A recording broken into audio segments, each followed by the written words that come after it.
Yeah, this is Brotha Lynch Hung, co-hanger strangler, aka Mandible Lecter.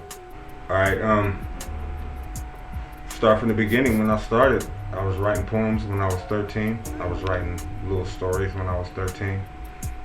And you know, the poems, that was before, when I was writing poems, that was before there was a thing called rap. I mean, it was, but it was based out of New York with the Curtis Blow days and stuff, so I didn't really know about it.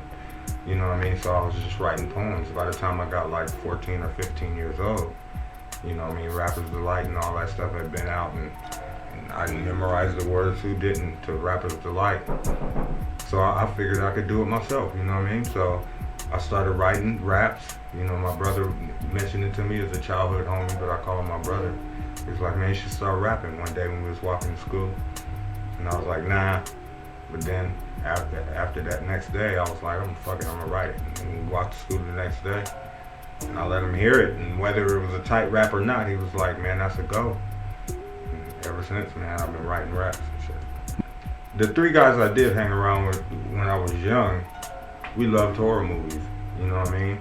And I knew I did, and then that's what kind of made us click, because we liked the same things and stuff. And then when I found out they was rappers, I was like, wow, this is crazy. So we just went with that, you know what I mean? It's called the Rip Gut style. They classify me as horrorcore rap or whatever, and I accept that. You know, any community, you know what I mean, the Juggalos or whatever, I accept all that. But it was originally called the Rip Gut style. It's about eating meat and doing sick shit, you know. It came from that. It came from horror movies, and it came from me being a only child and always being by myself and non-sociable in elementary school and junior high school and high school, non-sociable. You know what I mean? So it basically came from that. You know what I mean? I didn't know that they would catch on. At the time, I was just doing what I had grown up doing with my homies, and I got lucky and they caught on. You know what I mean? And it made it easier for me, really, because, you know, I just rap about what I like to rap about, and motherfuckers did really catch on. Being from Sacramento, and, you know, all we had was what, Tony, even though they from the Bay Area, we're living out here. Club Nouveau, you know what I mean? No rappers was making it out of Sacramento, you know what I mean? So, I mean, I kind of hoped it would happen, you know what I mean? But nobody was making it from out here, so we just kept doing it for fun. Eventually, we started putting tapes up in tapes, believe it or not. When tapes were out, we started putting it in Tower Records, you know what I mean, on consignment.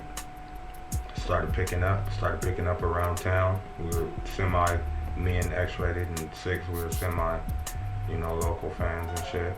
People started catching on to it. And then that's when we hooked up with Black Market. He said we can get you further in Sacramento.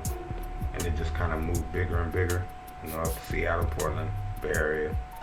Took the longest to get to LA, believe it or not. I was all over the United States before LA really accepted me and shit. And now they did and stuff, so it worked out. Personal wise and versus industry wise, every time I did an album, somebody died. So I had to already fight that.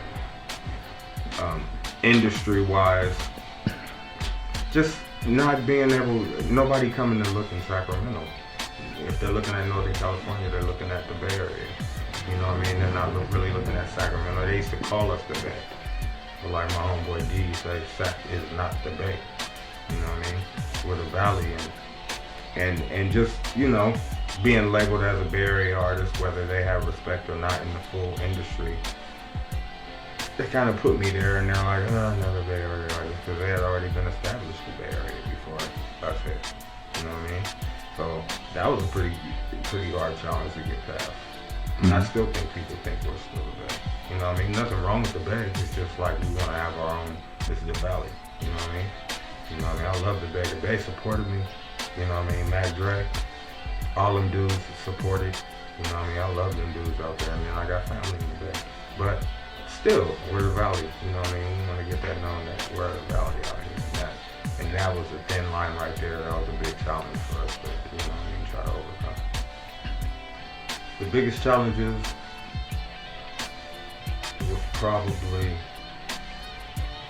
people not making albums no more. They kind of just make songs and just throw them on the album. Doesn't have to have a particular order, or they catch on to some fad. You know what I mean? And I'm cool with fads. They make you money for a little minute. But I don't jump on the fads. I don't jump on the, like when down south started popping, everybody did that. And hypey. Even though I like those styles for those people. But, jumping on the hypey, I'm cool on that. And I'm cool on trying to sound down south.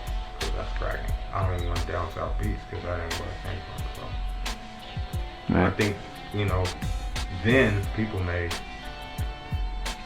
like albums. You know what I mean? But it ain't the artist's fault, it's the company's fault. You know what I mean? To me, in my opinion, because people just started listening to like the commercial streets. When they listened to the commercial streets, they thought it should go on video, and people were doing that. Wow, that's underground guys, still doing our thing, talented work. Then you seen rap go boom. You know what I mean? Who buys rap? But I'm finna make it different. Getting back, I plan on getting back as far as just keep doing the same thing I've been doing. You know what I mean? I know what type of artist I am. I'm the type that will never make nothing different or cling on to anything. You know what I mean? Break my neck to try to make something different. Break my neck, because it's all about lyrics if people don't know. It's about lyrics. You know what I mean? You always had your Curtis Blows that did the type of stage party shit. You always had that. You know what I mean? But it was a little even back then, but it's not even now. I stay with the lyrics. If rap could go back to lyrics, you know what I mean? Motherfuckers would be alright. You know what I mean? So that's where I'm gonna stay. That's where I'm gonna go. It'll always be new. I'm an only child and I've been creative all my life, but it's still gonna be about the lyrics.